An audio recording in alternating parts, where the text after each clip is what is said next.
Good morning. On this week's episode of Haston Helping Hands, I'm going to talk to you about walking a mile in someone else's shoes and letting my child say no to me. Spoiler alert, it's hard. So I'll start with walking a mile in someone else's shoes. Now, I've always heard this phrase and thought, oh, that's interesting, kind of. But the idea of walking a mile in someone else's shoes, obviously they don't fit because it's a different perspective that you're taking. So it's going to be uncomfortable and it's not going to feel right. It's going to feel, oh, this doesn't make any sense and my feet kind of hurt. So what is going on here? And while I appreciate the notion of that phrase, I think that sometimes it's a little bit lost in the idea that it has to be that it's somebody else's shoes, right?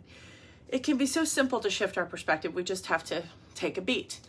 I found myself in that situation last week. I was finding myself getting really frustrated with somebody because they hadn't responded to something that I had put out there, and they didn't respond. And what I have learned over and over again is that when someone doesn't respond, it's usually not about you. They've usually got something going on in their life, and then you hear back from them later. It's like, oh, hey, so sorry, blah. In this particular case, that didn't happen. And I'm okay with it because something that I'm learning to do is to assume positive intent. Because if there's not positive intent, I'll find out soon enough that there's malicious intent. But most of the time, people aim to the good. And so I think that walking a mile in someone else's shoes is a nice phrase. It's a little difficult for me to wrap my head around. So that's where the perspective shift comes in. It's like, well, why would I put someone else's shoes on? Well, I want to feel what it's like to be them. So maybe I don't wear high heels, but maybe they do. And so I'll put their high heels on and go, these are really uncomfortable, and kind of teeter around and go, that's a different perspective for sure. I'm taller when I walk in these. I'm definitely conscious of my feet when I walk in these. So you get the idea. It just gets you to shift. The harder thing to talk about is letting my kids say no to me. So she's almost 5 now. And I still can't believe that. She's going to be 5 in less than a month, almost. And one of the things that I am learning in being a parent is that they parent you a lot. You work on your stuff and stuff that you don't have worked out from your childhood. And hopefully you don't do too much damage to your kids. What am I talking about? Well, the other day, there was a little teeny tiny play set, and there was nobody there. We disinfected with sanitizer and everything, and she had her mask on, and I was like, hey, we should go try the slide. And Vivian has always been very excited about the swings and about the ladders and about the steps and about everything else that happens on the playground, but the slides, they just don't really excite her. And from my own childhood, I know that I really enjoyed the slides. And so I want her to enjoy this. And so the other day, it's really rare for us to go to a park now. And so I was trying. I said, hey, listen, let's try the slide. And she says, no. That's a pretty clear message. Mom wasn't listening. I'm like, oh, but I know you're scared. Try it. And it doesn't make me proud to admit that this is what happened.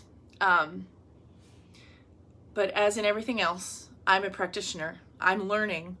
And the reason I bring this to you is with the hope that it will resonate with you. And my hope is that I will inspire you, motivate you, or frustrate you. In this particular instance, I woke up and I realized, okay, I know why I'm trying to get her to do this. 1, I want her to enjoy the slide. 2, I want her to not be scared to try new things. And 3, I want to impose my will. And it was really hard to realize that. And so as soon as I did, I went, you know what? Let's go. So she didn't go down the slide. I went down the slide so I could show her how fun it was. That didn't work. And one of the things I think that I find the most difficult about parenting is it really shines a light on the things that you didn't get as a kid. And sometimes it's instantaneous. It's, I'm making her a sandwich and I say, okay, I'm making your sandwich, but she makes her sandwiches now. Peanut butter and jelly, you want squares, you want triangles, And then in that immediate instant when I ask her, I'm thinking about the fact that no one ever asked me when I was a kid, what sandwich type do you want? And but it's all instantaneous. It's like you think about it, you have the thought, you go back to your kid, and then you go, okay, I'm making triangles for you because that's what you asked for. And so I think the biggest takeaway for me this week is that she is growing older and she knows her own mind. And if she says no, that's going to be no. Now, of course, there are going to be times when it's not safe for her to say no.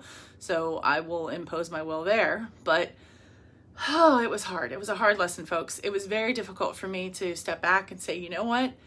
This is more about me than it is about her. So I'm going to let this go.